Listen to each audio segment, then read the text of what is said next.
सर्वोन्नत और सब कुछ के सृष्टिकर्ता सर्वशक्त प्रभु के परिशुद्ध नाम को सदा आराधना, स्तुति और महिमा हो। आमीन। प्रियजनों, जब हम विशुद्ध लेख के ताल की जांच करते हैं तब प्रभु ने अपने बच्चों के मुक्ति के लिए जो तैयार किए हैं, ऐसे 4 मार्गों को हम देख सकते हैं। इस मुक्तिदायक प्रवृत्ति या मुक्तिदायक कार्य प्रभु पिता के द्वारा तैयार की गई मुक्तिदायक प्रवृत्ति का एक सुप्रधान नींव का पत्थर था, जो 2000 वर्ष पहले प्रभु के प्रिय पुत्र इस पृथ्वी पर मनुष्य के सदृश बनकर आए। प्रियजनों, उससे पहले प्रभु पिता अपने प्रवाचकों और ज्ञान द्वारा बात किया करते थे। उनके पुत्र द्वारा मिलने वाले मुक्ति के लिए हमें तैयार भी कर रहे थे। होरेब के पर्वत पर मुक्तिदाता की प्रतिज्ञा के बाद 1500 वर्ष बाद उन्होंने अपने पुत्र को भेजा। इस पृथ्वी पर आए प्रभु के प्रिय पुत्र ने हमें प्रभु के राज्य के बारे में सिखाया। अदन की वाटिका में नष्ट हुए प्रभु हित के सारे अनुग्रह, संपत्ति, ऐश्वर्य आदि हमें किस प्रकार वापस प्राप्त करना है, ये यीशु क्रिस्त ने अपने प्रवृत्तियों द्वारा हमें सिखाया, हमें दिखाया। हमारे पापों को स्वीकार करते हुए क्रूस पर मरकर पाप के मोचन की मुक्ति प्रभु के प्रिय पुत्र ने हमें दी। प्रियजनों, इस मुक्तिदायक प्रवृत्ति के बाद परिशुद्ध आत्मा से भरे प्रेरितों ने प्रभु के आत्मा के नेतृत्व से संसार के विभिन्न स्थानों में सुसमाचार के साथ यात्रा की। पेंतकोस्त के बाद परिशुद्ध आत्मा से भरकर सिमियोन पतरस के पहले प्रसंग से उन्होंने किस विषय में प्रसंग किया या वो लोगों के सामने क्या ऐलान कर रहे थे, ये स्पष्ट है। पतरस ने पुकार कर कहा, तुम पश्चाताप करो और पापों के मोचन के लिए यीशु क्रिस्त के नाम पर बपतिस्मा स्वीकार करो, तुम्हें परिशुद्ध आत्मा का दान मिलेगा। तो प्रियजनों, एक पाप के मोचन की मुक्ति के विषय में प्रेरितों ने संसार में जाकर प्रीच किया और सिखाया। वो मुक्तिदायक प्रवृत्ति की पूर्णता नहीं थी, बल्कि प्रभु की इस मुक्तिदायक प्रवृत्ति की पूर्णता का एक इंतजार था। ये हम पूरे सुसमाचार में इसे देख सकते हैं। प्रभु के दिए हर एक शब्द में विश्वास कर, उनकी हर एक प्रवृत्ति में विश्वास कर और प्रभु ने जो आज्ञा दी है उनका पालन करके प्रभु की दी गई प्रतिज्ञाओं में प्रत्याशा रखते हुए हमें प्राप्त होने वाली एक मुक्ति का इंतजार करते हुए हम पूरे विशुद्ध लेख में इसे देख सकते हैं। प्रियजनों, 2000 वर्ष तक ये सुसमाचार संसार में प्रीच किया गया। एक पुनरुद्धान की प्रत्याशा रखते हुए प्रभु के बच्चे विश्वास के साथ मृत्यु को स्वीकार कर पुनरुद्धान का इंतजार करने लगे। इस तरह जब काल का अंत आया, युगों का अंत, वो समय आया जब प्रभु अपने मुक्ति की पूर्णता को प्रदान करते हैं। तब एक समूह को तैयार करने के लिए प्रभु अपनी प्रवृत्तियां कर रहे हैं। प्रियजनों, वर्ष 2006 से अनंत जीवन का एक सद्वार्ता इस संसार में प्रीच किया जाने लगा। यह सिर्फ एक छोटी सी शुरुआत थी। विशुद्ध लेख की जांच करें तो हम देख पाएंगे कि प्रभु द्वारा बिना किसी को भेजे प्रभु के शब्दों को प्रीच नहीं किया जा सकता। तो अगर सद्वार्ता को प्रीच करना है तो प्रभु को किसी को भेजना होगा। यह हम विशुद्ध लेख में देख सकते हैं। रोमियो के नाम पत्र अध्याय 10 वचन 14 और 15, इन वचनों में हम इसे स्पष्ट रूप से देख सकते हैं। आइए हम इसे पढ़ें। वचन इस प्रकार कहता है, लेकिन जिसमें विश्वास न किया हो उसकी दुहाई कैसे देंगे? जिसे कभी सुना ना हो उसमें कैसे विश्वास करेंगे? बिना प्रचारक के कैसे सुनेंगे? और अगर भेजा ना जाए तो कैसे प्रचार किया जाएगा? प्रियजनों, यीशु क्रिस्त द्वारा भेजे हुए प्रेरितों ने हमें 2000 वर्ष पहले पहली बार सुसमाचार दिया। यह सुसमाचार 2000 वर्ष तक प्रीच किया गया, लेकिन काल की समाप्ति में, युगों के अंत में प्रभु ने जो मुक्ति तैयार की है, वो प्रभु के बच्चों को देने के लिए जो आज तक नहीं दिया है। प्रभु के राज्य के वार्ता को देने के लिए सद्वार्ता के साथ प्रभु पिता ने एक को भेजा। इस भेजे हुए के बारे में कई सारे साक्ष्य हम विशुद्ध लेख में देख सकते हैं। प्रियजनों, प्रभु ने 2000 वर्ष पहले अपने प्रेरितों को भेजकर जो सुसमाचार हमें सुनवाया और एक सभा को जो तैयार किया, उसका निर्धारित एक लक्ष्य था। उनके दिए हुए वचन के अनुसार, उनके दिए हुए मार्ग पर चलकर, यीशु क्रिस्त के गुजरे राह से गुजरते हुए, यीशु क्रिस्त के वापस लौटने पर मुक्ति की पूर्णता प्रदान करने के लिए एक योग्य गण को तैयार करना ही था। सभा को स्थापित करने का प्रभु का सबसे बड़ा लक्ष्य। इसीलिए सब विश्वास करने वालों को एक ही विश्वास, एक ही लक्ष्य, एक ही प्रत्याशा, एक ही प्रभु और एक ही मुक्तिदाता, इस तरह सब कुछ एक ही हो, ऐसे प्रभु ने निश्चित और प्रख्यापित किया। हम पढ़ते हैं एफिसियों के नाम पत्र अध्याय 4 वचन 4 से 6। प्रभु का वचन इस प्रकार कहता है, जिस तरह तुम एक ही प्रत्याशा में बुलाए गए हो, उसी तरह एक शरीर और एक आत्मा है, एक ही प्रभु, एक ही विश्वास और एक ही बपतिस्मा है। सब कुछ से ऊपर, सब कुछ के द्वारा, सब कुछ में रहने के लिए हम सब के पिता एक ही है, सिर्फ प्रभु। तो एक ही विश्वास, एक ही प्रभु पिता, एक ही मुक्तिदाता यीशु क्रिस्त में, एक समूह उनके दूसरे आगमन में उन्होंने जो आज्ञा दी है, उसके द्वारा इंतजार करने वाले एक समूह को रूप देने के लिए ही प्रभु ने सभा को स्थापित किया था। प्रियजनों, ये मुक्ति की पूर्णता समय की पूर्णता में हमें प्राप्त होनी है। इसीलिए उस काल में, यानी कि अंतिम काल में, युगों के अंत में प्रभु ने एक को भेजा और सद्वार्ता प्रीच किया गया। ईसाया का ग्रंथ अध्याय 61 वचन 1 और 2। प्रभु का वचन इस प्रकार कहता है, प्रभु गॉड की आत्मा मुझ में है। प्रियजनों, लोग इस वचन के बारे में, ये यीशु क्रिस्त के विषय में है और 2000 वर्ष पहले पूरा हो चुका है, ऐसा गलत समझते हैं। यह वचन 2000 वर्ष पहले पूरा नहीं हुआ है। ये अगर ध्यान से पढ़ोगे तो समझ पाओगे। पीड़ितों को सद्वार्ता सुनाने के लिए उन्होंने मेरा अभिषेक किया है। इस सद्वार्ता के साथ प्रभु के प्रिय पुत्र नहीं, बल्कि उनके मार्ग को तैयार करने वाला आता है। दुखितों को ढारस बंधाने के लिए, बंदितों को स्वतंत्रता और कैदियों को मोचन प्रख्यापित करने के लिए, और प्रभु पिता के अनुग्रह का वर्ष और प्रभु के प्रतिकार के दिन प्रघोषित करने के लिए, विलाप करने वालों को सांत्वना देने के लिए उन्होंने मुझे भेजा है। वचन स्पष्ट रूप से कह रहा है। प्रियजनों, वर्ष 2005 से इस प्रकार प्रभु द्वारा भेजे गए प्रवाचक ने सद्वार्ता के दूत, यानी ईसाया प्रवाचक ने इस संसार में कई जगहों पर इस सद्वार्ता को सुनाया। प्रियजनों, इसे सुनने वाले अनेकों का प्रतिकरण अलग अलग था। कुछ ने कहा यह तो कल ही उभर कर निकला है, इसमें कोई नई बात नहीं है। कुछ और लोगों ने कहा कि यह तो वचनों को तोड़ा मोड़ा जा रहा है। कुछ और लोगों ने कहा कि यह वचन की गलत व्याख्याएं दी जा रही है।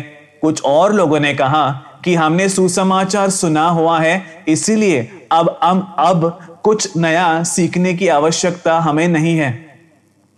कुछ और लोगों ने कहा कि हम जहां हैं वहां हमें आवश्यक सब कुछ मिल रहा है, इसीलिए और किसी नई चीज की जरूरत हमें नहीं है। कुछ लोगों ने कहा हमारे सभा के 2000 वर्षों की परंपरा है, उसके अलावा हम और किसी चीज के लिए नहीं आएंगे, हम और कुछ नहीं सुनेंगे। कुछ लोगों ने कहा कि ये सुनाने वाले कोई ज्यादा जानकार नहीं है, उन्हें पंडिताई नहीं है, उन्होंने बाइबल कॉलेज में नहीं पढ़ा है, उसकी डिग्री उनके पास नहीं है। कुछ लोगों ने कहा ये एक दूसरा सुसमाचार है। कुछ लोगों ने ऐसा दूषण कहा कि ये एक कल्ट है, इनका अंतनाश है, ये तीव्रवादी है, इनकी छोटी सोच है, इनके विचार सही नहीं है। प्रियजनों, इस तरह इतने प्रतिकरण या दूषण लोगों ने, जिन्होंने सुना या नहीं सुना, इसे फैला दिया। इसे स्वीकार करने और स्वीकार न करने वालों ने इसके बारे में एक साक्ष्य दिया कि ये आज तक जो सुना है उससे अलग है। लेकिन प्रियजनों, इसे न समझ पाने वालों ने कहा कि ये एक दूसरा सुसमाचार है। लेकिन हमने इससे पहले देखा है कि कौन एक दूसरा सुसमाचार सुनाता है, या फिर क्या है एक दूसरा सुसमाचार। यीशु क्रिस्त ने जो अपने प्रेरितों द्वारा हमें बताया और प्रभु के ग्रंथ में जो लिखा है, उस प्रभु वचन के या सत्य सुसमाचार के विरुद्ध जो वार्ता है या उसके विरुद्ध जो प्रबोधन है, वो है एक दूसरा सुसमाचार। सियोन में या एम्परर इमैनुएल सभा में प्रभु के ग्रंथ में लिखा हर एक शब्द जिस तरह लिखा है वैसे ही स्वीकार किया जाता है और पढ़ाया जाता है। लेकिन प्रियजनों, आज इस संसार के मुख्य सभा ही प्रभु के सत्य सुसमाचार के विरुद्ध, इस संसार के स्वयं महिमा के लिए, इस संसार के प्रशंसा के लिए और इस संसार के मित्रता के लिए प्रभु के लिखे हुए वचनों में पानी और मिलावट डालकर एक अलग सुसमाचार के रूप में लोगों के लिए स्वीकार्य तरीके से इस संसार में प्रकट कर रहे हैं। ये प्रभु के वचन के नींव पर प्रभु के पक्ष में रहकर अगर हम जांच करेंगे तो समझ पाएंगे। ये हमने देखा है पिछली बार। प्रियजनों, सुसमाचार के स्तव से और दैविक लक्ष्य से सभा का नेतृत्व करने वाले और उनके कारण सभा के लोग भी आज बहुत दूर जा चुके हैं, यही वास्तव है। कई बार सभा में प्रघोषित किया जाने वाला सुसमाचार प्रभु के सत्य सुसमाचार के, उसके स्तव के और दैविक लक्ष्य के विरुद्ध हो चुका है। आज सभा कई सारे भौमिक संविधान है और उसे बनाए रखने वाले प्रवृत्ति है सुसमाचार प्रघोषित करना, ऐसे कई लोग सोचते हैं। प्रियजनों, प्रवाचकों और प्रेरितों ने प्रभु की प्रजा को, मनुष्य को प्रभु वचन की ओर और प्रभु की ओर मोड़ा था। लेकिन काल के क्रम में क्या हुआ? सभा के अधिकार के स्थान में या नेतृत्व के स्थान में आने वालों ने लोगों को सभा की ओर और सभा के भौमिक कार्यों की ओर, कई आचरण और अनुष्ठानों की ओर, पुरोहितों की ओर आज मोड़ा। इसीलिए एक समय पर प्रघोषित किया जाने वाला लेकिन फिर बदल दिए जाने वाला प्रभु का सत्य सुसमाचार या सुसमाचार का स्तव जब एम्परर इमैनुएल सभा ने जब प्रघोषित किया या प्रभु के भेजे हुए ने सियोन में प्रघोषित किया, तब इस संसार ने उसे एक दूसरा सुसमाचार इसीलिए नहीं कहा कि वो गलत था, बल्कि जिन्होंने ऐसा कहा वो जो सुन रहे थे या जहां वे थे वहां सत्य सुसमाचार नहीं था। प्रियजनों, तो इस तरह विकल किया जाने वाला, भौमिकता से भरा होने वाला, इस संसार के राज्य के लिए प्रवृत्ति करने वाला, शुश्रूषा करने वाला सुसमाचार ही जिन्होंने सिर्फ सुना है, वो कई बार ये पहचान नहीं पा रहे हैं कि सत्य कौन सा है और अलग कौन सा है। जिस तरह अनेक लोग कहते हैं एम्परर इमैनुएल सभा प्रभु वचन का व्याख्या नहीं करता है, इंटरप्रिटेशन नहीं करता है, कोई बुरी व्याख्या भी यहां नहीं दी जाती है, क्योंकि प्रभु वचन स्पष्ट रूप से हमें सिखाता है। आए हम पढ़ते हैं पतरस का दूसरा पत्र, अध्याय 1 वचन 20 और 21।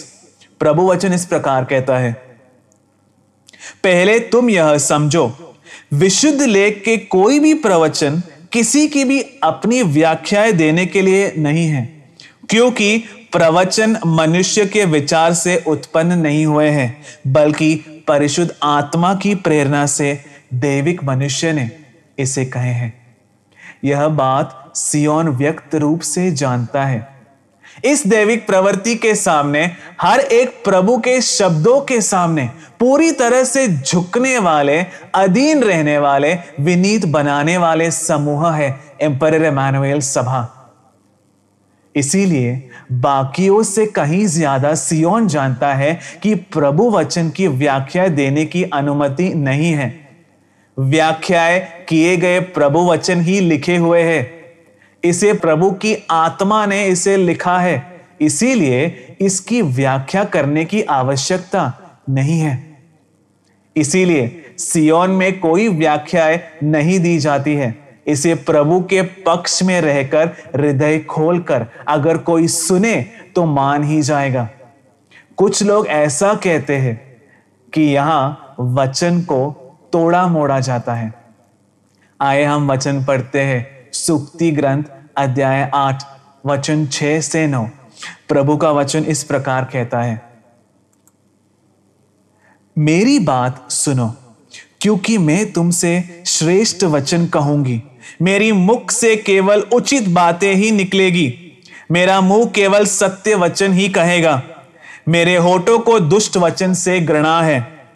मेरे मुख के सब वचन नीति युक्त है। उसमें कुछ भी छल कपट और तोड़ा मोड़ा नहीं है।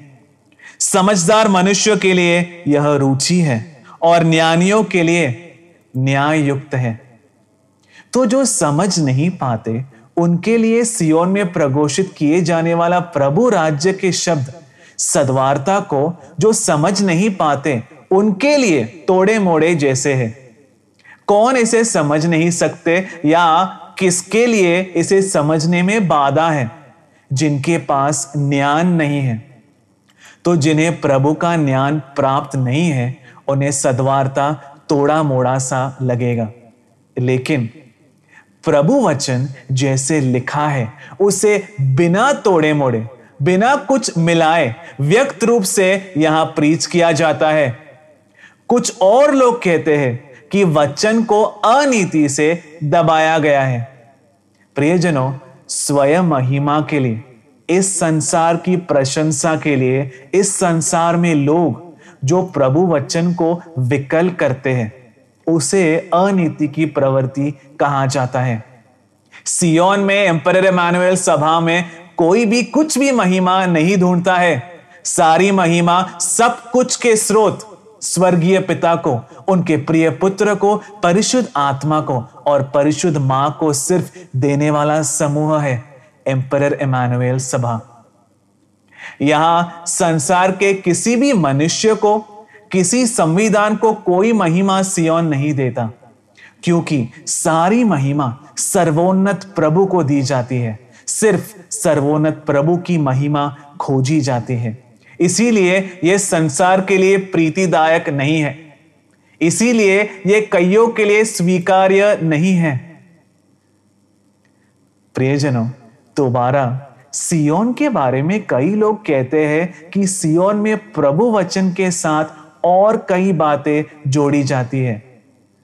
न तो सियोन में कुछ जोड़ा जाता है और न ही कुछ हटाया जाता है। ये सियोन में प्रघोषित किए हुए प्रभु वचन जिन्होंने सुना है उन्हें समझ आएगा।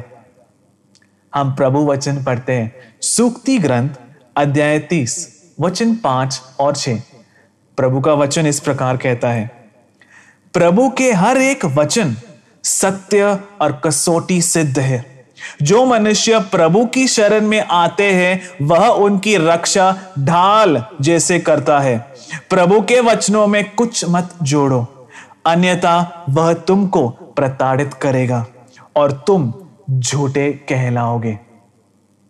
तो प्रभु के शब्दों में जोड़ने वाला या प्रभु ने जो ना कहा हो वो कहकर प्रभु ने कहा है उसे प्रभु पर लादने वाले या प्रभु के शब्द की तरह संसार से कहने वाले पिशाच है, ऐसा प्रभु वचन सिखाता है। हमने पहले देखा कि आज यहां के मुख्य सभाएं दैविक शास्त्र के नाम पर, बाइबल की व्याख्याएं के नाम पर, इस संसार की महिमा के लिए, इस संसार की प्रीति को प्राप्त करने के लिए प्रभु वचन में पानी डालकर, मिलावट करके और बहुत कुछ जोड़कर प्रीच करते हैं। यहां के संसार के मुख्य सभा कैथोलिक चर्च ने इंडिया में जो कम्युनिटी बाइबल निकाली है, CBCI के द्वारा निकाली गई कम्युनिटी बाइबल देखकर कौन जोड़ रहा है यह व्यक्त है। प्रियजनों, बाकी सारे सभाएं आज सारे तर्क और फर्क बुलाकर, झगड़े बुलाकर, जो कुछ भी आज तक रीतियों के नाम पर आपस में हत्या तक करने वाले विविध सभाओं के विभाग इस वक्त एक साथ जुड़कर एम्परर इमैनुअल सभा को रोकने के लिए, नष्ट करने के लिए सियोन के विरुद्ध जो आक्रमण कर रहे हैं वो हम व्यक्त रूप से देख सकते हैं। इन दूसरे सभाओं ने ही विशुद्ध लेख में से पुस्तकों को निकाल फेंका है। प्रियजनों, ज्ञान की पुस्तक उन्होंने निकाल दी।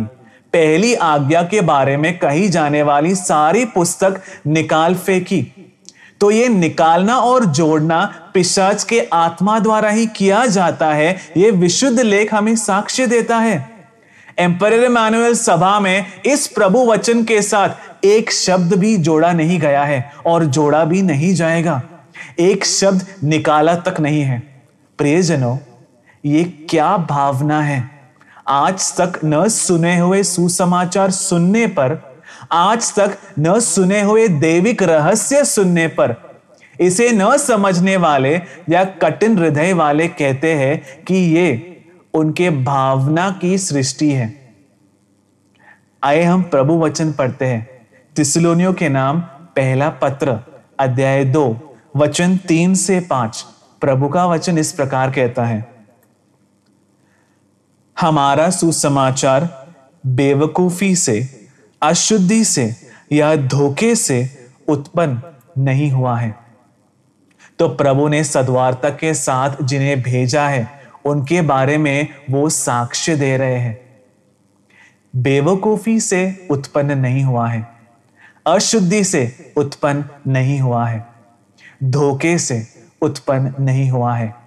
सुसमाचार सौंपने के लिए प्रभु ने अंगीकार किया है, मनुष्य ने नहीं। इसीलिए हम प्रीच करते हैं। सियोन में सद्वार्ता प्रीच करने के लिए प्रभु पिता ने जिन्हें भेजा है उन्हें मनुष्य का नहीं बल्कि प्रभु पिता का अंगीकार प्राप्त है। प्रभु ने जिन्हें सद्वार्ता के साथ भेजा है उन्हें मनुष्य का या किसी भी सभा के अधिकारी का अंगीकार या सर्टिफिकेट नहीं चाहिए। यह मनुष्य के प्रीति के लिए नहीं है। यही तो तर्क है, यही तो दिक्कत है। ये सुनने वाले के प्रीति के लिए नहीं है। इसीलिए उन्हें स्वीकार करने में आलस है और इसीलिए वो इसे दूषित करते हैं। ये हमारे हृदय की जांच करने वाले सर्वोन्नत प्रभु पिता की प्रीति के लिए ये है। इसका सर्टिफिकेट प्रभु से मिलना काफी है। जिस तरह तुम जानते हो, हमारे प्रसंग में कभी भी लोगों के प्रशंसा के शब्दों का उपयोग नहीं हुआ है। अत्याग्रह के बाहरी वस्त्र पहने भी नहीं हैं। प्रभु ही इसके साक्षी हैं। तो यह भावना की सृष्टि नहीं है। इस सद्वार्ता को प्रीच करने के लिए प्रभु ने उसका अंगीकार किया है। इसीलिए इन अंतिम दिनों में इस सद्वार्ता को प्रभु के द्वारा भेजे हुए ने हमसे इसे प्रीच किया है। प्रियजनों, कुछ लोग भौतिक विज्ञान की नींव पर इसे मूल्य देते हैं। ये भौतिक विज्ञान नहीं है। प्रभु वचन कहता है, कुरिन्थियों के नाम पहला पत्र अध्याय 2 वचन 6 और 7। वचन इस प्रकार कहता है, क्योंकि हम परिपक्वता रखने वालों से ज्ञान की बातें प्रीच करते हैं। प्रियजनों, वचन स्पष्ट रूप से यहां कहता है, क्योंकि हम परिपक्वता रखने वालों से ज्ञान की बातें प्रीच करते हैं। तो अगर तुम्हें इसे पहचानना है तो आत्मीय पक्वता होनी चाहिए। इसे शिशु समझ नहीं सकेंगे, बेवकूफ समझ नहीं सकेंगे, अज्ञानी समझ नहीं सकेंगे। इसे आज पढ़ने पर क्रिस्तीय को समझ आएगा कि पहले पौलुस ने ज्ञान प्रीच किया था। लेकिन आज क्रिस्तीय सद्वार्ता को दूषित करने वाले जब एक नए कार्य को सुनते हैं तो वो समझ नहीं पाते कि ये प्रभु का ज्ञान है और इसे दूषित करते हैं। लेकिन ये लौकिक विज्ञान नहीं है। तो सियोन में प्रघोषित किया जाने वाला सद्वार्ता लौकिक विज्ञान नहीं है। इसे संसार के लोग जिसे खोजते हैं वो पंडिताई नहीं है। इस संसार के नाश से उन्मुक्त सभा अधिकारी कहा जाने वाले, विनाश की ओर जाने वाले सभा अधिकारियों की थियोलॉजी या विज्ञान नहीं है। उन्होंने जो बाइबल कॉलेज में, थियोलॉजी के इंस्टीट्यूट में या यूनिवर्सिटी में जो पढ़ा है, ऐसी कोई थियोलॉजी नहीं है सियोन में प्रघोषित किया जाने वाला सद्वार्ता, बल्कि वो प्रभु पिता का निगूढ़ ज्ञान, रहस्य और निगूढ़ दैविक ज्ञान है जो हम प्रीच करते हैं। तो क्या ये जानना नहीं है कि ये दैविक ज्ञान है? ये किसके लिए मुमकिन होगा? 2000 वर्ष पहले प्रेरितों ने जब प्रीच किया था तब वो दैविक ज्ञान प्रीच कर रहे हैं, ऐसे कितने लोगों ने पहचाना? कितने बाइबल पंडित या फरीसी या सदूकी ने इसे पहचाना? उनमें से कोई भी यह समझ नहीं सका। ये सब हमारी महिमा के लिए युगों से पहले ही प्रभु पिता ने इसे निश्चित किया है। प्रियजनों, ये सुनने वाले के लिए रुचिदायक सुसमाचार भी नहीं है।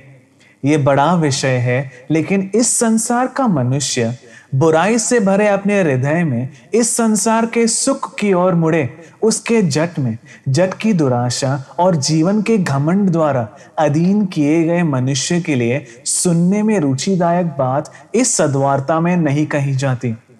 तुम आज तक जिस तरह अपने आंखों के आलस गमन को, स्वार्थता के दुराशा और आंखों की दुराशा को पूर्ण रूप से त्याग कर, सारे पापों को त्याग कर, संसार की सारी प्रवृत्तियों को त्याग कर प्रभु पिता के सानिध्य में वापस लौटने का ऐलान है, जो प्रभु ने सद्वार्ता के प्रवाचक द्वारा हमें सुनाया है। यह सुनने में रुचिदायक सुसमाचार नहीं है, इसीलिए यह सुनने में अच्छा है।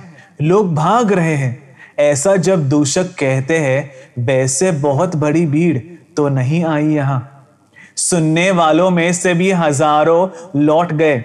अगर सुनने में रुचिदायक होता तो क्या वो भी नहीं आते और तुम भी नहीं आते?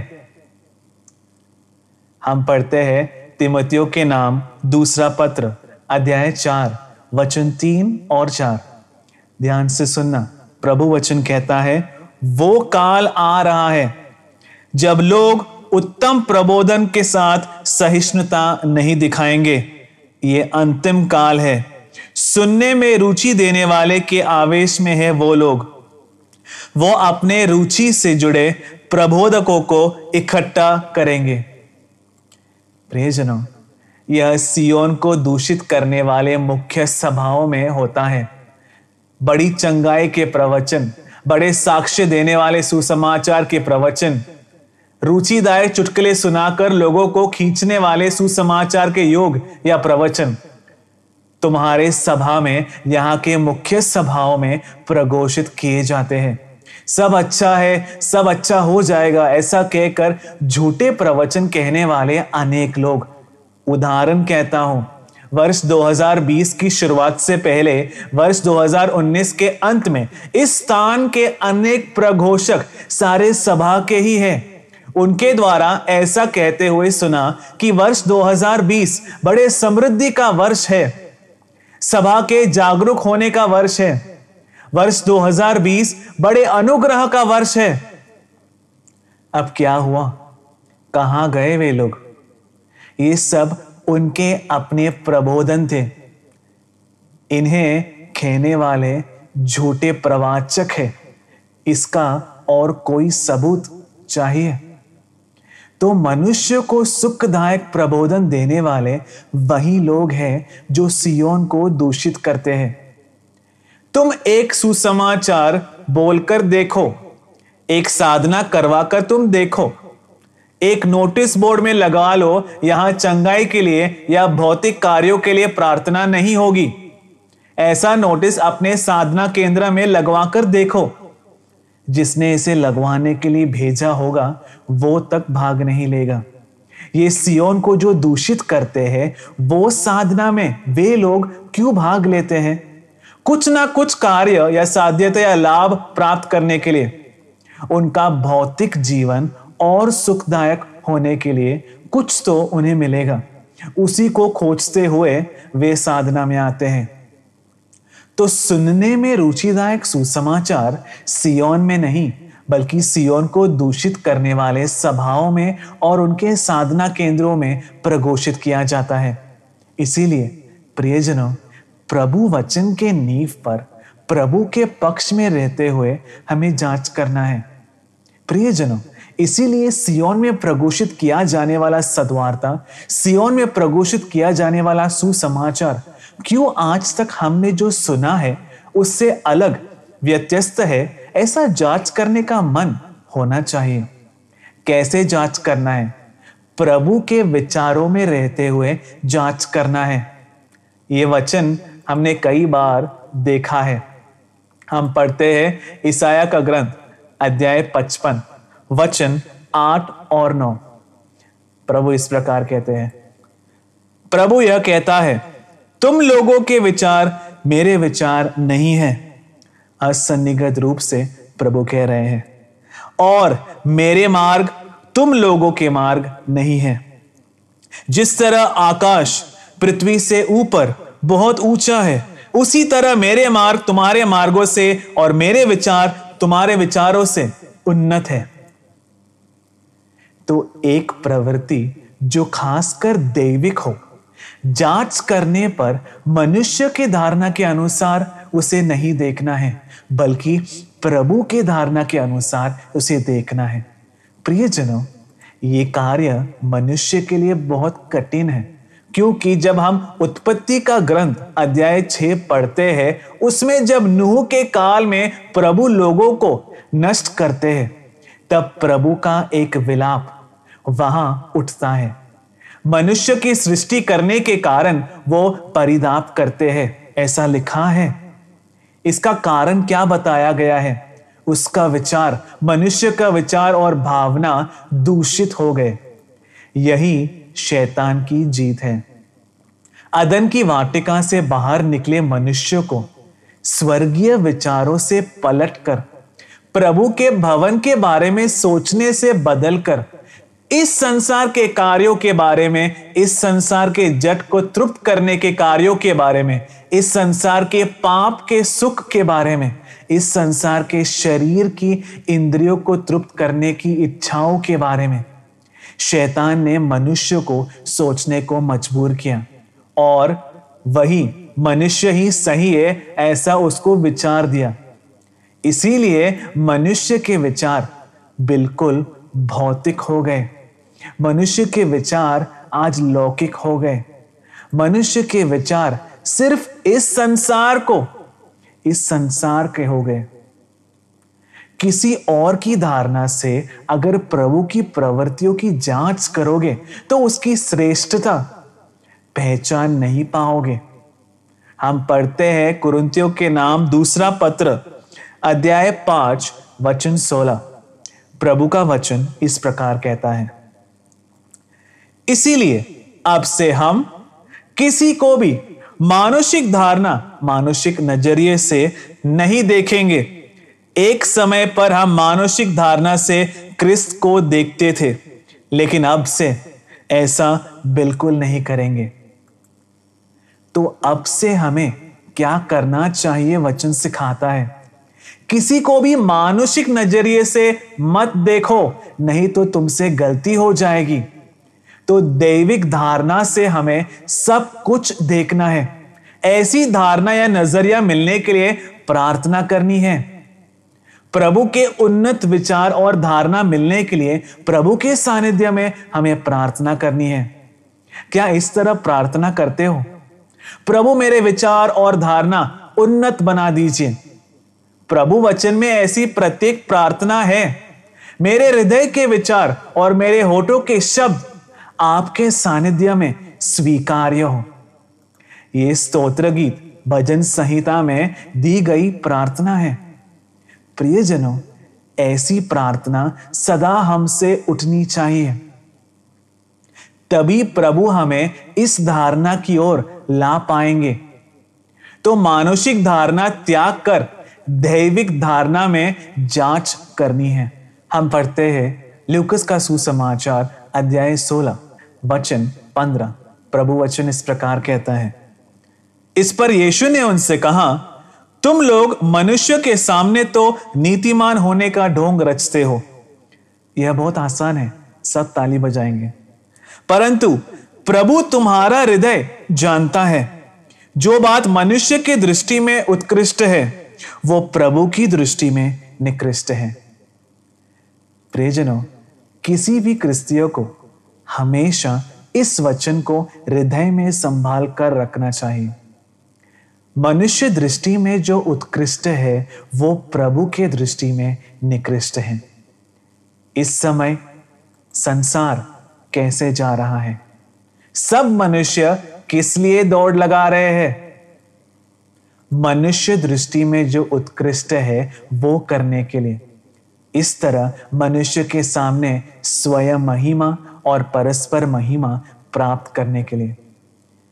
सुसमाचार का प्रचार तक आज उस स्तर तक गिर चुका है। यही वो दुरावस्था है जो आज संभव हुआ है। इसीलिए प्रियजनों, प्रभु के पक्ष में रहकर उनको क्या उत्कृष्ट है, मेरे प्रभु को, मेरे पिता को क्या उत्कृष्ट है, ये जानकर जांच करनी है। पक्ष का चुनाव बहुत प्रधान होता है। तुम चाहे जो सुनते हो, देखते हो, उसमें एक पक्ष तुम चुनते हो। तुम्हारा पक्ष, तुम्हारे परिवार का पक्ष, तुम्हारे समूह में जो है उनका पक्ष, जिस तत्व में तुम विश्वास करते हो उसका पक्ष, तुम्हारे आइडियोलॉजी का पक्ष और उन कई कार्यों का पक्ष जिनमें तुम विश्वास करते हो। इस तरह अनेक कार्यों का पक्ष सब लेते हैं। ऐसी एक कार्यों के पक्ष में रहकर तुम प्रभु के सुसमाचार की जांच करते हो, लेकिन ऐसा नहीं करना है। प्रभु पिता के पक्ष में रहकर इसकी जांच करनी है। सद्वार्ता के साथ आने वाले ईसाया प्रवाचक जोसेफ पुन्नार सद्वार्ता के आरंभ में ही एक कार्य हमें याद दिलाते थे कि तुम्हें प्रभु के पक्ष में रहते हुए ही प्रभु के वचनों को सुनना है, क्योंकि प्रभु के पक्ष में नीति है, प्रभु के पक्ष में ज्ञान है, प्रभु के पक्ष में सत्य है। प्रभु वचन प्रभु के पक्ष में रहकर सुनना है। इस तरह जांच करना है कि यह सत्य सुसमाचार है या एक अलग सुसमाचार। प्रियजनों, हृदय खोलकर सुनना है। हम पढ़ते हैं इब्रानियों के नाम पत्र अध्याय 3 वचन 15। प्रभु का वचन इस प्रकार कहता है, धर्म ग्रंथ कहता है, ओ यदि तुम आज उसकी यह स्वर सुनो, अपना हृदय कठोर ना कर लो, जैसे कि पहले विद्रोह के समय हुआ था। ये एक बड़ी दुर्घटना है। अनेक लोगों को मैंने कहते हुए सुना है, तुम जो कह रहे हो चाहे वो सही भी हो, फिर भी मुझे नहीं सुनना है। प्रभु के वचन अनुसार वो सत्य ही क्यों ना हो, मुझे नहीं चाहिए। इसे क्या कहते हैं? हृदय की कठोरता।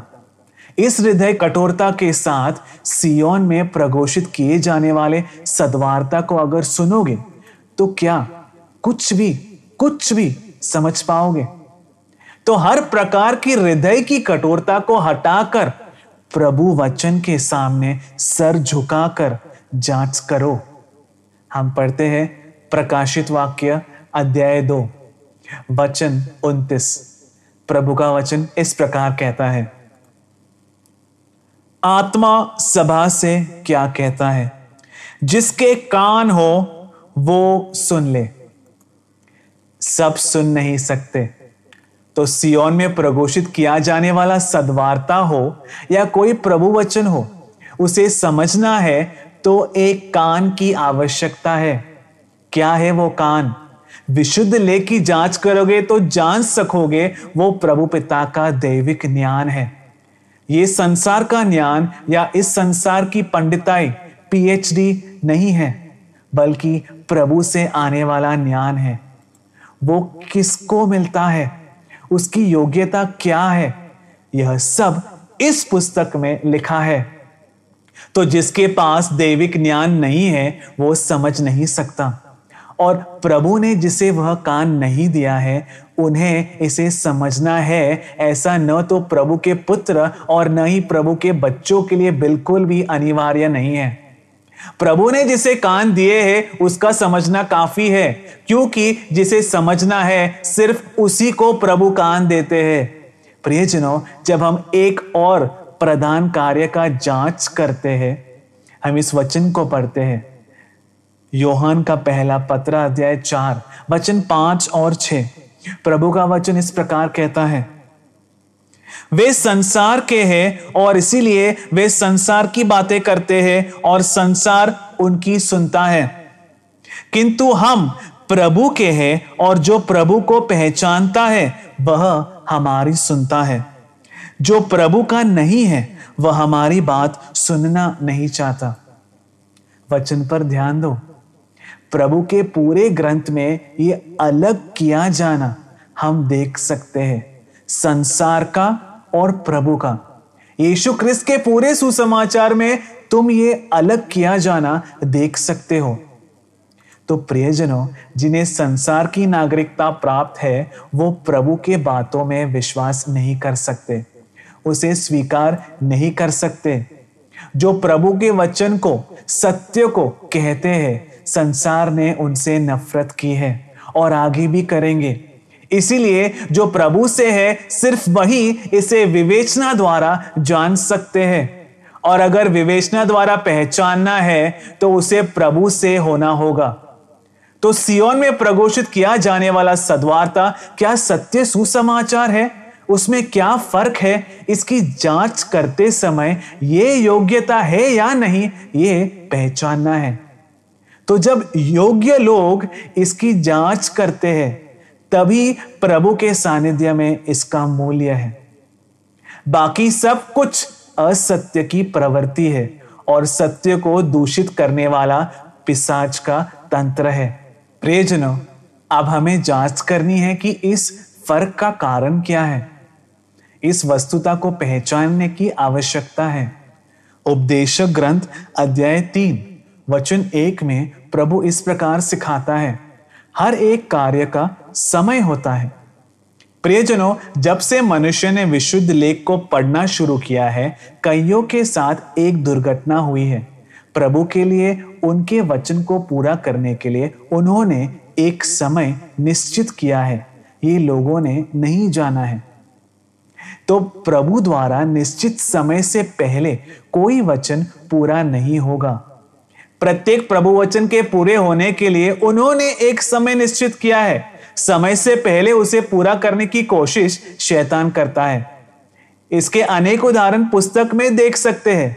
यीशु ख्रिस्त को पर्वत के ऊपर ले जाकर शैतान ने कहा, नीचे कूदो, क्योंकि वचन में कहा है कि तुम्हारे पैर पत्थर से न टकराए।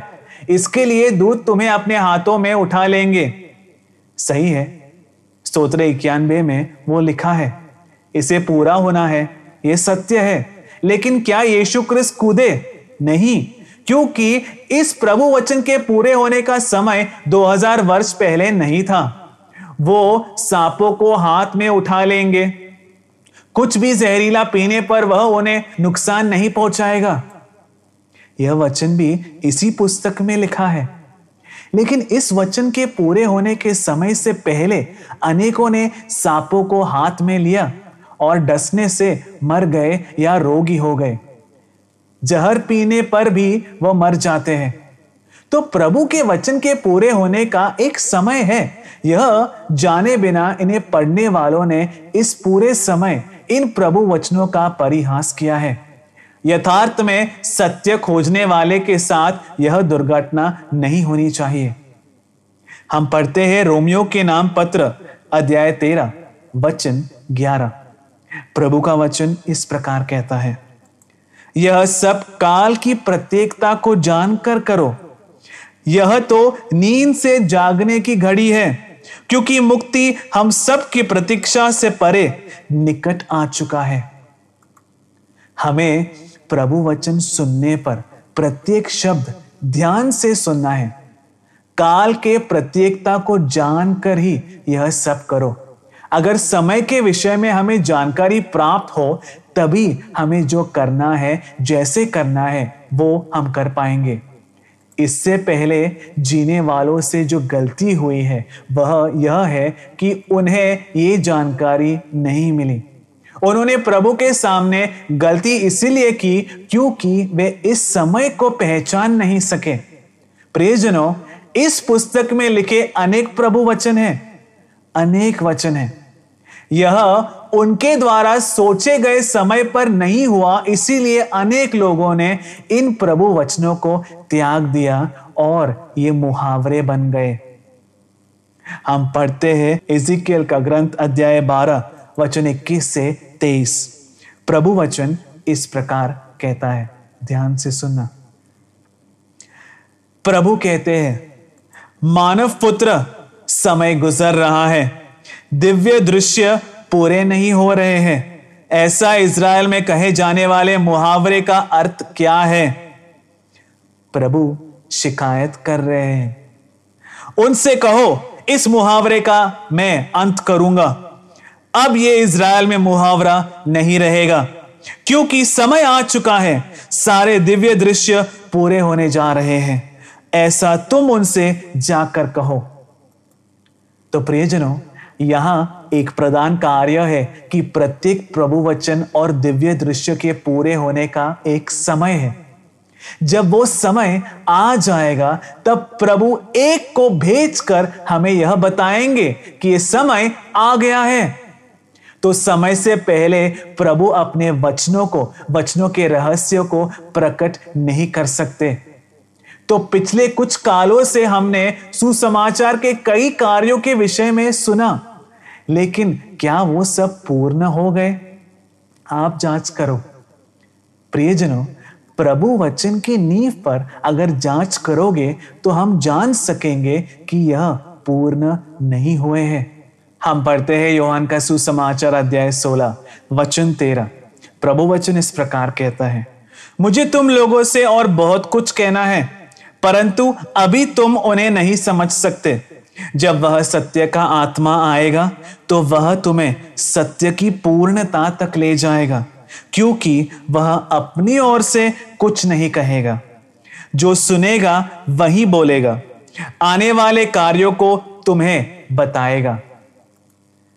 प्रियजनों, प्रभु वचन कहता है जब सत्य आत्मा आएगा तब। 2000 वर्ष पहले मार्कुस के घर के कमरे में सम्मिलित हुए शिष्यों द्वारा हमें जो परिशुद्ध आत्मा मिले हैं, ये उनके विषय में नहीं कहा गया है। परिशुद्ध आत्मा हमें वर्षों पहले मिले, लेकिन हम अभी तक सत्य की पूर्णता तक नहीं पहुंचे हैं। प्रभु वचन की पूर्णता तब होती है जब हम अंतिम काल में, काल के अंत में पहुंचते हैं, तभी ये दिव्य दृश्य पूरे होते हैं। तो इस अंतिम काल में जब प्रभु के वचन पूरे होते हैं, तब प्रभु के पुत्र की आत्मा से, सत्य की आत्मा से सत्य की पूर्णता तक हमारा नेतृत्व किया जाना है। प्रियजनों, सत्य की पूर्णता तक कोई नहीं पहुंचा है। इसका सबसे बड़ा सबूत क्या है? अगला वचन में हम देखते हैं यूहन्ना का सुसमाचार अध्याय 8 वचन 32 से 35। वचन ध्यान से सुनना। वचन इस प्रकार कहता है, तुम सत्य जानोगे और सत्य तुम्हें स्वतंत्र कर देगा। उन्होंने उससे कहा, उन्होंने यीशु ख्रिस्त से कहा, हम अब्राहम की संतान हैं, हम कभी भी किसी के गुलाम नहीं रहे हैं, फिर तुम कैसे कह सकते हो कि तुम स्वतंत्र हो जाओगे? यीशु ने उत्तर दिया, मैं तुमसे सत्य सत्य कहता हूं, जो पाप करता है वो पाप का गुलाम है। गुलाम सदा भवन में निवास नहीं करता, लेकिन पुत्र सदा निवास करता है। प्रियजनों, अनेक लोग संसार में ऐसे कहते हैं कि तुम सत्य जानोगे और सत्य तुम्हें स्वतंत्र कर देगा। जो हम तुमसे कहते हैं वो सत्य है, तुम इसे सुनो। अनेक लोग इसे ऐसे कहते हैं, लेकिन प्रियजनों, तुम जो सुनते हो वो सत्य है, तो इसका सबसे बड़ा सबूत क्या है? सत्य तुम्हें स्वतंत्र कर देगा। किससे? इसके लिए मनुष्य किसका गुलाम है यह पहचानना होगा। पाप का, रोग का, बुढ़ापा का, मृत्यु का, संक्षिप्त रूप से कहा जाए तो वो जीर्णता का गुलाम है। इस गुलामी से आज तक कोई भी स्वतंत्र नहीं हुआ है। लोग जिनके बारे में ये विश्वास करते हैं कि वो स्वर्ग में हैं, वो भी स्वतंत्र नहीं हुए हैं, क्योंकि उनका शरीर इस मिट्टी में सड़ गया है। प्रियजनों, तो शरीर में से रोग, बुढ़ापा, मृत्यु सब हटाकर सारी गुलामी से जब मनुष्य स्वतंत्र होता है, तब ही वह स्वतंत्र कहलाता है। उस स्वतंत्रता की ओर जो ले जाता है, वो नीचे पढ़ने पर हम जान सकते हैं कि प्रभु के प्रिय पुत्र हमें स्वतंत्र करता है, या फिर पुत्र का आत्मा हमें स्वतंत्रता तक ले जाता है। सत्य आत्मा के आने पर हम सत्य की पूर्णता तक जो ले जाया जाते हैं, वो अब तक इस संसार में संभव हुए काल में नहीं था, या फिर आज तक के समय में नहीं, बल्कि सिर्फ अंतिम काल में, युगों के अंत में, काल के अंत में होता है। इसलिए अंतिम काल में हमें सत्य की पूर्णता तक ले जाने के लिए, प्रभु वचन के अर्थ खोल कर देने के लिए एक संविधान को तैयार किया जाना है। इसीलिए प्रभु ने सद्वार्ता के दूत को हमारे पास भेजा है। हम पढ़ते हैं कुलुस्सियों के नाम पत्र अध्याय 1 वचन 25। तुम्हारे लिए प्रभु ने जो दौत्य मुझे सौंपा है, उस कारण में सभा का शुश्रूषक बन गया। वो दौत्य था प्रभु वचन को पूर्ण रूप से प्रकट करना। क्रिस्तियों के साथ जो सबसे बड़ी दुर्घटना होती है वह यह है कि जब वो लेख पढ़ते हैं, वो सोचते हैं पहले जो पौलुस ने कहा वो अपने बारे में कहा, पौलुस ने जिनको लिखा है वो उन सभा के लोगों को लिखा है। यही सब आज मानते हैं, और अगर चाहे तो हम भी उसमें से पढ़ सकते हैं। प्रियजनों, लेख जो लिखे गए हैं वो उस समय के लोगों के लिए नहीं लिखा गया है। यहां लिखे गए कई कार्य पौलुस के बारे में नहीं हैं। इन प्रवृत्तियों को वो पूरा नहीं कर सकता। पौलुस ने यह प्रकट किया भी नहीं है, क्योंकि सत्य की पूर्णता तक अंतिम काल में ही पहुंचाया जा सकता है। अंतिम काल में प्रभु वचन पूर्ण रूप से प्रकट करके देने के लिए प्रभु के सभा में, प्रभु द्वारा तैयार किए एक समूह में, प्रभु जिसे भेजने वाले हैं उसके बारे में परिशुद्ध आत्मा ने पौलुस द्वारा इस पुस्तक में प्रवचन कहे हैं। यह अंतिम काल में होता है।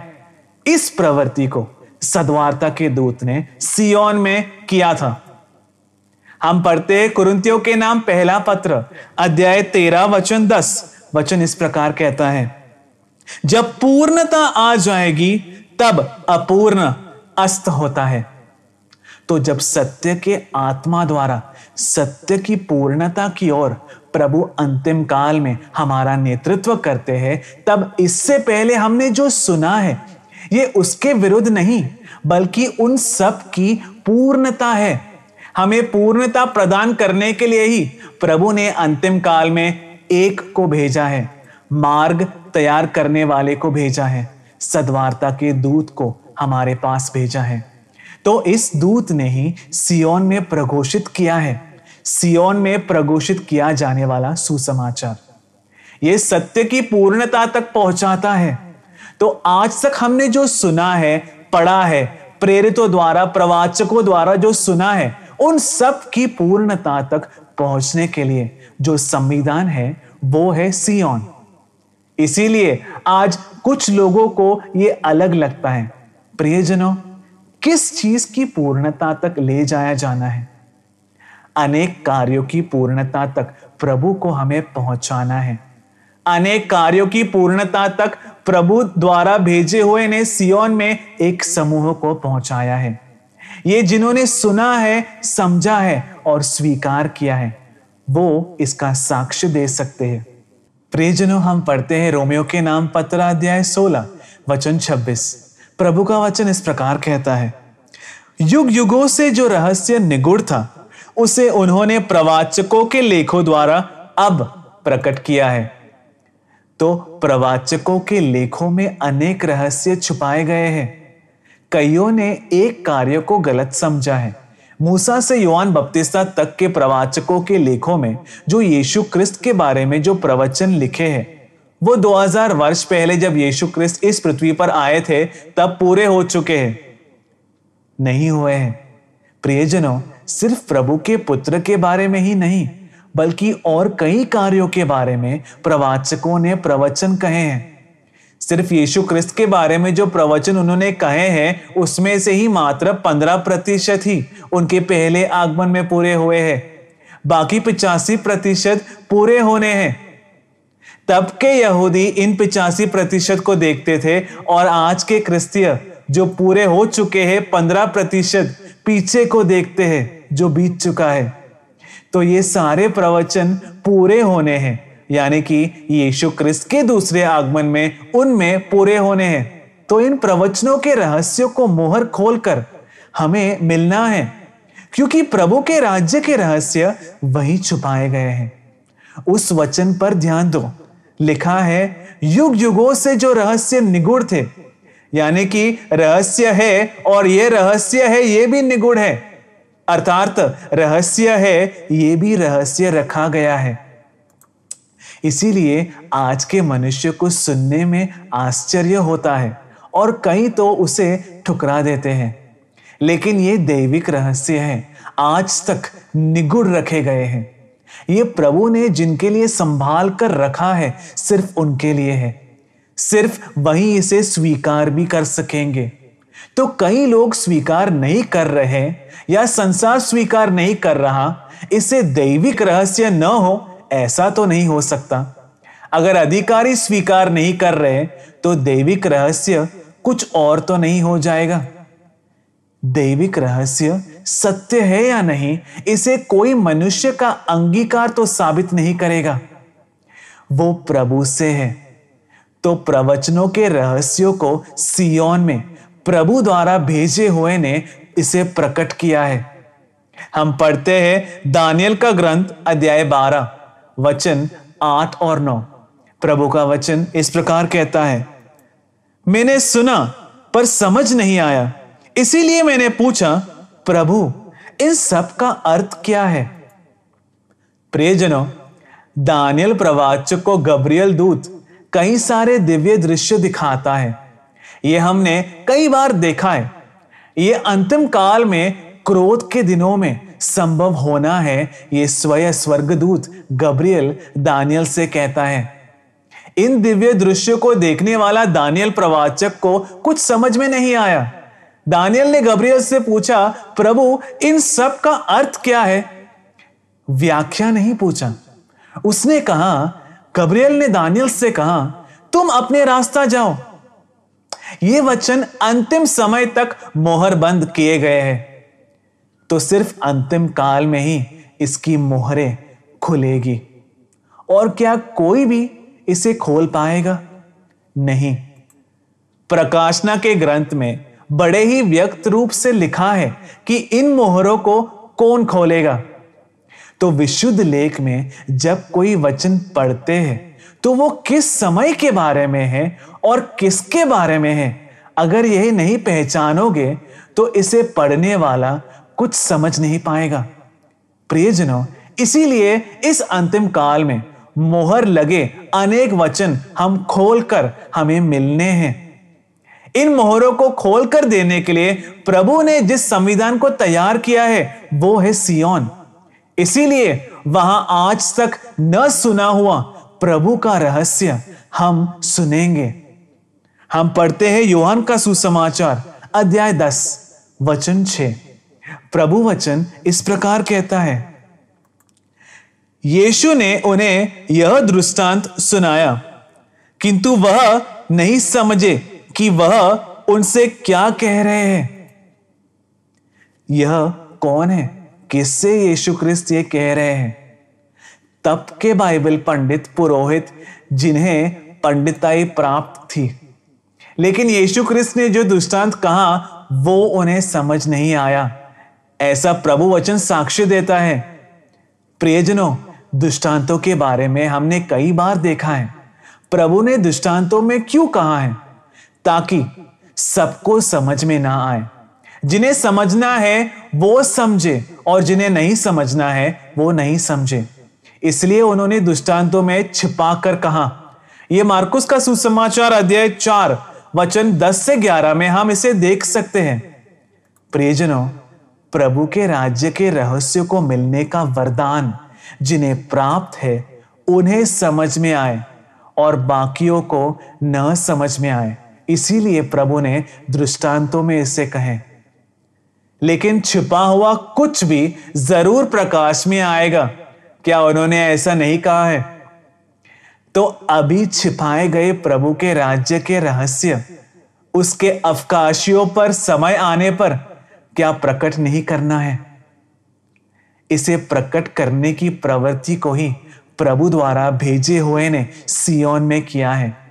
इसे आज तक कभी सुना नहीं गया है। आज तक मनुष्य से इसे छिपाया हुआ था। इन प्रभु के राज्य के रहस्यों को समझने का वरदान जिन्हें प्राप्त है उन्हें समझ में आया, बाकियों को कुछ समझ में नहीं आया।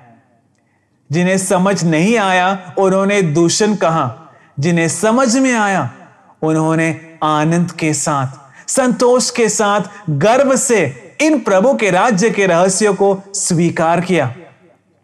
तो सियोन में प्रघोषित किया जाने वाला सुसमाचार के अलग होने का प्रधान कारण है यह दृष्टांतों द्वारा छिपाया गया प्रभु के राज्य का रहस्य प्रभु ने जिसे भेजा है उसके द्वारा प्रभु के बच्चों पर इसे प्रकट किया।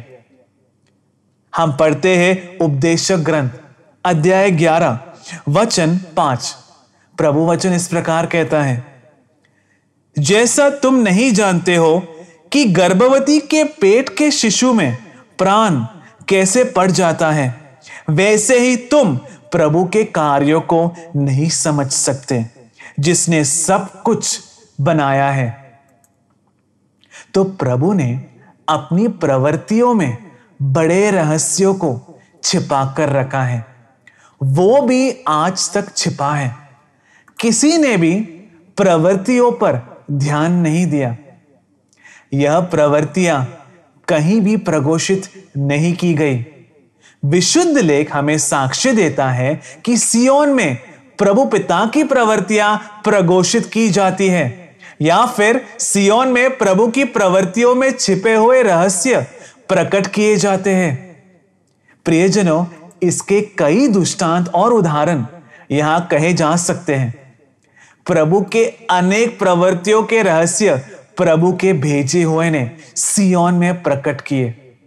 ये आज तक संसार ने सुना नहीं था, लेकिन वो सब अब तक इस प्रभु के ग्रंथ में छिपे थे।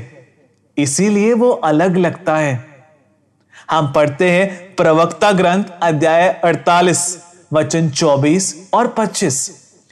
प्रभु वचन इस प्रकार कहता है, प्रियजनों, आत्मा की शक्ति से उसने अंतिम दिनों के दृश्य देखे और सियोन में विलाप करने वालों को आश्वासन भी दिया। काल के अंत में संभव होने वाले निगूढ़ कार्यों को संभव होने से पहले उसने, किसने? ईसाया प्रवाचक ने प्रकट किया। प्रियजनों, कहां प्रकट किया? वचन साक्ष्य देता है सियोन में प्रकट किया। प्रियजनों, काल के अंत में संभव होने वाले अनेक कार्य, आने वाले अनेक कार्य, छिपे हुए अनेक कार्य अंतिम काल में वो संभव होने से पहले जिनके बीच उन्हें संभव होना था, उसी पीढ़ी में, अंतिम पीढ़ी में उसे प्रकट करना है। वो तब तक सुना नहीं गया है। ईसाया प्रवाचक को, व्यवस्थान के दूत को ये प्रधान दौत्य प्रभु पिता ने सौंपा है।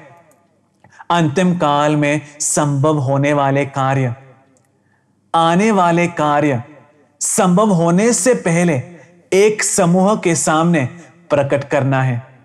क्यों प्रकट करना है? सुनने वालों को कुछ लाभ तो होना चाहिए। तो ये जिन पर प्रकट किया जाता है, ये उनके मुक्ति के लिए उन्हें प्राप्त बनाकर तैयार कर ही उन कार्यों को एक समूह पर ईसाया प्रवाचक प्रकट करता है। ये आज तक कभी सुना नहीं गया है, इसीलिए अलग दिखाई पड़ेगा। प्रियजनों, हम पढ़ते हैं यूहन्ना का सुसमाचार अध्याय 16 वचन 25। प्रभु वचन इस प्रकार कहता है, मैंने तुमसे यह सब दृष्टांतों में कहा है। वह समय आ रहा है जब मैं फिर तुमसे दृष्टांतों में कुछ नहीं कहूंगा, बल्कि तुम्हें स्पष्ट रूप से पिता के विषय में बताऊंगा। प्रियजनों, यह यीशु ख्रिस्त द्वारा 2000 वर्ष पहले किया गया प्रवचन है। यीशु ख्रिस्त 2000 वर्ष पहले जब हमारे साथ थे, तब उसके बाद पिता के बारे में उन्होंने किसी को कुछ नहीं सिखाया। पिता का नाम तक हम नहीं जानते। तो पिता के बारे में कृत्य रूप से, पूर्ण रूप से जाने बिना किसी को भी कभी भी अनंत जीवन नहीं मिलेगा, क्योंकि यीशु ख्रिस्त द्वारा कहा गया वचन तुम सबको परिचित है। इकलौते सत्य प्रभु पिता, आपको और आपके द्वारा भेजे हुए यीशु ख्रिस्त को जानना ही अनंत जीवन है। तो अगर अनंत जीवन प्राप्त होना है, हमारा शरीर अनश्वर और अमर बनना है, तो हमें पिता और उनके प्रिय पुत्र को पूर्ण रूप से जानना है। 2000 वर्ष पहले भी यीशु ख्रिस्त जानकारी देने के लिए ही आए थे, लेकिन वो कुछ दृष्टांत कहकर चले गए। इसके अलावा स्पष्ट रूप से पिता के बारे में कुछ नहीं सिखाया, लेकिन सिखाएंगे ऐसी प्रतिज्ञा हमें दी है। तो प्रभु के दूसरे आगमन में तो पूरा करना है ना। हमने पढ़ा है ईसाया का ग्रंथ अध्याय 42 वचन 1 और 2 में कि यीशु ख्रिस्त दूसरे आगमन में प्रीच नहीं करेंगे। चौराहों पर उनका स्वर सुनाई नहीं देगा, विलाप नहीं करेंगे। लेकिन पहले आगमन में उन्होंने यह सब किया था। उन्होंने बोला, विलाप किया, उनका स्वर चौराहों पर, समुद्र के तट पर सुनाई दिया। तो दूसरे आगमन में उन्हें अनेक कार्य करने हैं, लेकिन वे स्वयं आकर नहीं करेंगे। तो फिर क्या मार्ग है? उनके आत्मा को एक को देकर उसके द्वारा वो करना है। ये प्रवचन यीशु ख्रिस्त ने किया है। प्रियजनों, हम पढ़ते हैं लूकस का सुसमाचार अध्याय 10 वचन 22। प्रभु वचन इस प्रकार कहता है, मेरे पिता ने मुझे सब कुछ सौंपा है। पिता को छोड़कर यह कोई नहीं जानता कि पुत्र कौन है, और पुत्र को छोड़कर यह कोई नहीं जानता कि पिता कौन है। पुत्र जिस पर प्रकट करना चाहता है, उस एक के अलावा और कोई नहीं जानता। प्रियजनों, तो दूसरे आगमन में इस पृथ्वी पर आने वाला प्रभु का पुत्र अपने पिता के बारे में एक को प्रकट करता है, और वो हमें पिता को बताकर देता है। यह बड़ी प्रवृत्ति अब संभव हुई है। प्रियजनों, यीशु ख्रिस्त शरीर धारण कर इस पृथ्वी पर आ चुके हैं, ऐसा प्रभु के प्रवाचक ने हमें बताया। और इस तरह इस पृथ्वी पर आए प्रभु के पुत्र ने अपने आत्मा को एक को दिया, ईसाया प्रवाचक को दिया।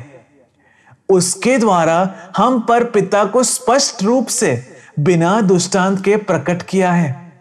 इस तरह पिता को प्रकट करने वाले शुश्रूषा ही सियोन में संभव हुए हैं। ईसाया प्रवाचक ने यहां सियोन में बड़े व्यक्त रूप से प्रख्यापित किया है कि यहां जितने सुसमाचार की शुश्रूषाएं और प्रभु वचन की शुश्रूषाएं हुई है, वो सब सर्वोन्नत पिता को जानने वाली शुश्रूषाएं हैं। हर एक का लक्ष्य सर्वोन्नत पिता को जानना है। तो पिता के बारे में जो कुछ आज तक नहीं पता था, जब वो प्रकट किया जाता है तो वह नया लगता है, वो अलग लगता है। वो छुपा हुआ रहस्य प्रकट किया जा रहा है। कोई अलग सुसमाचार नहीं है। उसे प्रकट करने का अधिकार, अवकाश और क्षमता जो रखता है, उसी ने इसे प्रकट किया है। इसीलिए प्रियजनों, 2000 वर्ष पहले जो प्रतिज्ञा प्रभु के प्रिय पुत्र ने हमें दी है, वो लिखा है कि पिता का नाम प्रकट करके दिया जाएगा। वो कहता है कि आपका नाम मैं अपने भाइयों पर प्रकट करूंगा, सभा के बीच में आपके स्तुति के गीत गाऊंगा। यह कहकर यीशु क्रिस्त ने पिता का नाम हमें प्रकट करके नहीं दिया 2000 वर्ष पहले। आज तक वो संसार में प्रघोषित नहीं किया गया है। मैं हूं इस अर्थ वाला यहोवा नहीं है पिता का नाम। अगर वो होता तो क्या पुत्र को ऐसी प्रतिज्ञा देनी पड़ती? यह तो सब जानते हैं। सिर्फ पुत्र ही नहीं, कई प्रवाचकों ने, जैसे ईसाया, एहजकेल ने कहा है कि एक समय प्रभु की प्रजा उनका नाम जानेगी। यह प्रवचन भी अंतिम काल में ही पूरा होता है। तो सिर्फ पिता को ही प्रकट नहीं किया है, बल्कि पिता का नाम भी ईसाया प्रवाचक ने सियोन में प्रकट किया है। यह आज तक सुना नहीं गया है, वो इस पुस्तक में है। वो पिता का नाम है, यह कोई नहीं जानता है। तो पिता के नाम को प्रकट कर पिता के बारे में अनेक कार्यों को हमें खोल कर देकर पिता को जानने के लिए जो हमारी सहायता करता है, वो है ईसाया प्रवाचक। यह नया लगेगा, लेकिन एक अलग सुसमाचार नहीं है। प्रियजनों, हम पढ़ते हैं सुक्ति ग्रंथ अध्याय 30 वचन 4। प्रभु का वचन इस प्रकार कहता है, कौन स्वर्ग जाकर फिर उतरा? किसने हवा को अपने मुट्ठी में बंद किया? कौन व्यक्ति वस्त्र में महासागर को लपेट सका है? किसने पृथ्वी के सब सीमांतों को स्थिर किया है? पिता ने, प्रभु ने। उसका नाम क्या है? उसके पुत्र का नाम क्या है? यदि तुम जानते हो तो बताओ। तो जिस तरह प्रभु पिता का एक नाम है, उसी तरह प्रभु के प्रिय पुत्र का भी एक राजकीय नाम है। प्रभु के पुत्र का नाम और प्रभु के पुत्र के बारे में अनेक रहस्य अंतिम काल में ही प्रकट होकर मिलते हैं। वो प्रभु ने जिसे भेजा है, उसके द्वारा प्रभु इसे सियोन में करते हैं। इसीलिए अनेक कार्य जो हमें अब तक नहीं पता था, वो हम सियोन में सुनते हैं। उनका सदा के लिए एक नाम है। जो नाम है वो हम उसे सुनते हैं। उनके अनेक प्रवृत्तियों को हम जानेंगे। उनके द्वारा किए गए अनेक प्रवृत्तियों के रहस्य हम जानेंगे। यह सब सियोन में प्रघोषित किया गया है। यह आज तक संसार में जो प्रीच किया गया है उससे अलग लगेगा, लेकिन यह संसार में प्रघोषित किए गए सत्य सुसमाचार के विरुद्ध नहीं है, बल्कि उसकी पूर्णता है। प्रियजन, हम पढ़ते हैं यूहन्ना का पहला पत्र अध्याय 3 वचन 2। प्रभु वचन इस प्रकार कहता है, प्रियजनों, अब हम प्रभु की संतान हैं। हम क्या बन जाएंगे यह अब तक प्रकट नहीं हुआ है, लेकिन एक कार्य हम जानते हैं, जब वह प्रकट होंगे हम उनके सदृश्य बन जाएंगे और हम उन्हें वैसा ही देखेंगे जैसे वो वास्तव में है। प्रियजनों, संसार में ऐसे अनेक लोग हैं जो यीशु क्रिस्त के लिए इंतजार करते हैं। ऐसे भी हैं जो सोचते हैं कि वो आएंगे, लेकिन सर्वोन्नत पिता आएंगे यह कोई नहीं जानता।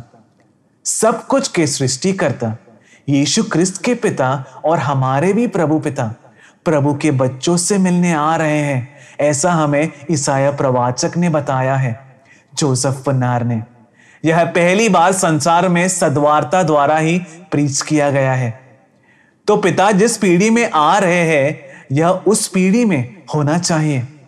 तो तब तक प्रीच न किया जाने वाला यह सद्वार्ता क्या प्रीच नहीं किया जाना है? वह आज तक नहीं सुना गया, इसीलिए नया लगेगा। तो पिता के आगमन के बारे में प्रीच करना है। पिता के आगमन में क्या संभव होता है, पिता को देखने के बारे में भी यहां लिखा है। आज तक किसी ने पिता को नहीं देखा है। अभी की हालत में देखना मुमकिन भी नहीं है, लेकिन हम पिता को देखेंगे, ऐसा प्रवचन प्रभु ने अपने दूत द्वारा हमें दिया है। पिता को देखने का जो इंतजार कर रहे हैं, उन्हें तैयार करने की जिम्मेदारी यशायाह प्रवाचक की है। इसीलिए पिता के आगमन के बारे में, उन्हें देखने के बारे में, उसके लिए जो विशुद्धि चाहिए और उसे कैसे प्राप्त हम कर सकते हैं, यह यशायाह प्रवाचक द्वारा प्रभु ने सिय्योन में सिखाया है। यह वो कार्य है जो संसार में नहीं सुनाया गया है। प्रियजनों, हम पढ़ते हैं प्रेरित चरित्र अध्याय 1 वचन 11। वचन इस प्रकार कहता है, अरे गलीली पुरुषों, आप खड़े खड़े आकाश की ओर क्यों देख रहे हो? यही यीशु जो आपके बीच से स्वर्ग में आरोहित किए गए, इस यीशु को जिस तरह तुमने स्वर्ग में आरोहित होते देखा है, उसी तरह वह फिर आएगा। प्रियजनों, यहां प्रभु के दूत व्यक्त रूप से पूछ रहे हैं कि गलीलियों, तुम आकाश की ओर क्यों देख रहे हो? आज अनेक लोग प्रभु को देखने के लिए आकाश की ओर देख रहे हैं। वो आकाश की ओर देख रहे हैं और प्रभु को देखेंगे भी, लेकिन मुक्तिदाता की तरह नहीं, न्यायाधीश की तरह। प्रियजनों, पहले आगमन में ऐसे कई कार्य हैं जो हमें पढ़ने हैं। यीशु ख्रिस्त का आगमन, प्रभु के पुत्र का मनुष्य अवतार एक रहस्य था। वो यीशु ख्रिस्त के शिष्यों को तक समझ नहीं आया था। तब इस पृथ्वी पर निवास करने वाले कोई भी यह नहीं जानता था वो कैसे आया, उनके मनुष्य अवतार के रहस्य। यह यीशु ख्रिस्त के पुनरुत्थान के बाद प्रभु के परिशुद्ध आत्मा ने जैसा उन्हें सिखाया, वैसा ही यहां लिखा है। या फिर शिष्यों ने इस पर जानकर विश्वास नहीं किया था, यानी कि इसके रहस्य पूरी तरह से समझकर, जानकर शिष्यों ने यीशु ख्रिस्त पर विश्वास नहीं किया था। यह पहले आगमन में जितना सत्य था, उससे ज्यादा सत्य दूसरे आगमन में, अर्थात दूसरे आगमन में उनका आना एक रहस्य है। तो प्रभु के पुत्र के आने का रहस्य, कैसे प्रभु के पुत्र इस पृथ्वी पर आए, दूसरे आगमन में इस पृथ्वी पर वो कैसे आएंगे, यह हमें सीखना है। कब? उनके आने के समय, अंतिम काल में। तो सद्वार्ता के दूत ने इस संसार को जो सबसे बड़ी जानकारी दी है, वो क्या है? 2000 वर्ष पहले इस पृथ्वी पर आए एक प्रभु के प्रिय पुत्र, जिसने हमारे लिए क्रूस पर चढ़कर स्वर्गारोहण किया और 2000 वर्ष से पिता के दाहिने विराजमान थे। प्रभु के वो इकलौते पुत्र, इकलौते मुक्तिदाता फिर से इस पृथ्वी पर आ चुके हैं। ये जानकारी यशायाह प्रवाचक जोसेफ पुन्नार ने अधिकार के साथ हमें दिया है। वो कैसे आए, उनके आने का रहस्य क्या है, वो सब इस विशुद्ध लेख में लिखा है। यह सब यशायाह प्रवाचक ने सिय्योन में खोलकर प्रकट किया है। यह आज तक प्रघोषित नहीं किया गया है, इसीलिए यह नया है। प्रियजनों, हम पढ़ते हैं योहान का सुसमाचार अध्याय 14 वचन 26। प्रभु वचन इस प्रकार कहता है, लेकिन मेरे नाम पर जिस सहायक परिशुद्ध आत्मा को पिता भेजता है, वो तुम्हें सारे कार्यों के बारे में सिखाएंगे और मैंने तुमसे जो कहा है वो तुम्हें याद दिलाएंगे। प्रभु के परिशुद्ध आत्मा एक रहस्य है। क्या जानते हो परिशुद्ध आत्मा के बारे में? अनेकों की भावनाएं, अनेकों की सोच, यह सब कई पुस्तकों में लिखी है, लेकिन वो कुछ भी प्रभु ने प्रकट नहीं किया है। विशुद्ध लेख में एक छुपा व्यक्तित्व है, प्रभु का परिशुद्ध आत्मा। परिशुद्ध आत्मा का एक नाम है। तो परिशुद्ध आत्मा के बारे में अनेक कार्य हमें जानना है और हमें बताया जाना है। इस प्रवृत्ति को प्रभु द्वारा भेजे हुए सद्वार्ता के दूत द्वारा प्रभु ने सिय्योन में किया है। प्रियजनों, इस परिशुद्ध आत्मा के बारे में अनेक कार्य सद्वार्ता के दूत ने सिय्योन में प्रकट किया है। यह आज तक नहीं सुना गया है, इसीलिए यह नया लगेगा। प्रियजनों, परिशुद्ध प्रभु की मां भी एक रहस्य है। हम पढ़ते हैं ज्ञान का पुस्तक अध्याय 6 वचन 22। प्रभु वचन इस प्रकार कहता है, ज्ञान क्या है और वह कैसे उत्पन्न होती है, मैं प्रकट करूंगा, मैं कुछ भी नहीं छुपाऊंगा।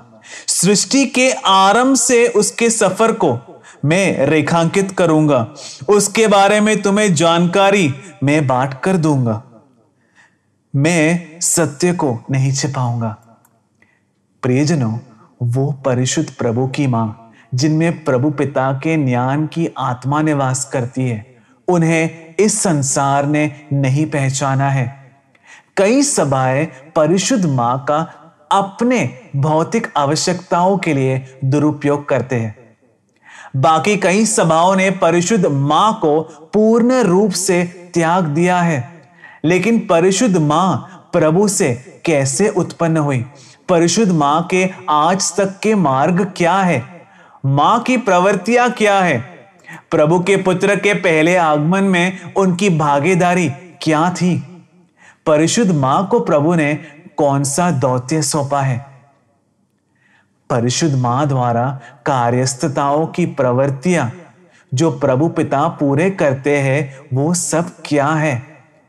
यीशु क्रिस्त के दूसरे आगमन में परिशुद्ध मां जिन कार्यस्थताओं का वाहन करती है, वो क्या है? और प्रभु के बच्चों को जो प्रतिज्ञाएं मिली है, उनमें परिशुद्ध मां की क्या भागीदारी है? इस तरह के अनेक दैविक रहस्य परिशुद्ध मां के बारे में प्रभु के भेजे हुए दूत ने प्रकट किया। ये सब दैविक ज्ञान के वो रहस्य हैं जिन्हें न तो संसार ने जाना है और न ही इसके बारे में कभी सुना है। इसीलिए सियोन में जो प्रघोषित हुआ वो अनेकों को अलग लगा। प्रियजनों, हम पढ़ते हैं प्रवक्ता ग्रंथ अध्याय 24 वचन 1।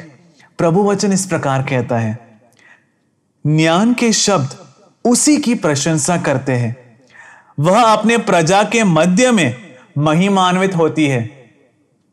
तो प्रभु के द्वारा निश्चित एक समय पर परिशुद्ध मां इस पूरे संसार के सामने महिमान्वित होगी। तो परिशुद्ध मां की महिमा क्या है? उनका औन्नत्य क्या है? परिशुद्ध मां की श्रेष्ठता क्या है? और प्रभु ने परिशुद्ध मां को कौन सा स्थान दिया है? ये जिन्हें प्रभु वचन द्वारा प्रकट होकर मिलता है, अपने उन बच्चों के मध्य में परिशुद्ध मां महिमान्वित होती है। तो मां की इस महिमा के बारे में मां के बच्चों को प्रकट होकर मिलना है। ये संसार के लिए नहीं है। संसार के मध्य में मां महिमान्वित होगी ऐसा नहीं लिखा है, मां के बच्चों के मध्य में। तो परिशुद्ध मां के बारे में इस सियोन में प्रभु द्वारा भेजे हुए ने जो अनेक कार्य प्रकट किए थे, उसे इस संसार ने ठुकरा दिया है। लेकिन मां के बारे में जान पाने वाले मां के बच्चे यानी कि हमारे लिए ये आनंददायक अमृत जैसा था। मां के बारे में जो जानने को मिला, मां प्राप्त हुई और मां को स्नेह कर पाए, यह सब मां के बच्चों के लिए आनंदमय था। प्रियजनों, हम पढ़ते हैं अय्यूब का ग्रंथ अध्याय 15 वचन 8। प्रभु वचन इस प्रकार कहता है, प्रभु के आलोचन सभा के विचारों को क्या तुमने सुना है? क्या है यह प्रभु का आलोचन सभा? प्रियजनों, संसार में इसके बारे में कई गलत धारणाएं हैं जिसे मनुष्य त्रित्व या ट्रिनिटी कहकर पुकारते हैं। विशुद्ध लेख में त्रित्व नामक कोई शब्द है ही नहीं। त्रित्व के विषय में पूछा जाए तो लोग कहते वो एक बहुत बड़ा रहस्य है, जान नहीं सकते। कुछ और लोग इसके बारे में अपने ही सीख निकाल रहे हैं। आज अनेक सभाओं में एक जो बहुत बड़ा विवाद का विषय बन चुका है, वो है त्रित्व एकत्व। ये सब दैविक रहस्य है।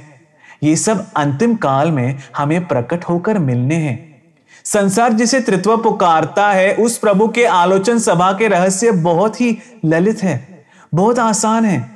इसे सियोन में प्रभु द्वारा भेजे हुए सद्वार्ता के दूत द्वारा, जोसेफ पुनार द्वारा प्रभु ने प्रकट किया है। ये प्रभु के आलोचन सभा के वो रहस्य है जिन्हें आज तक संसार ने नहीं जाना है। प्रियजनों, इस तरह प्रभु के कई सारे रहस्यों की ओर हमें ले जाने के लिए इस अंतिम काल में प्रभु ने जो संविधान तैयार किया है वो है सिय्योन।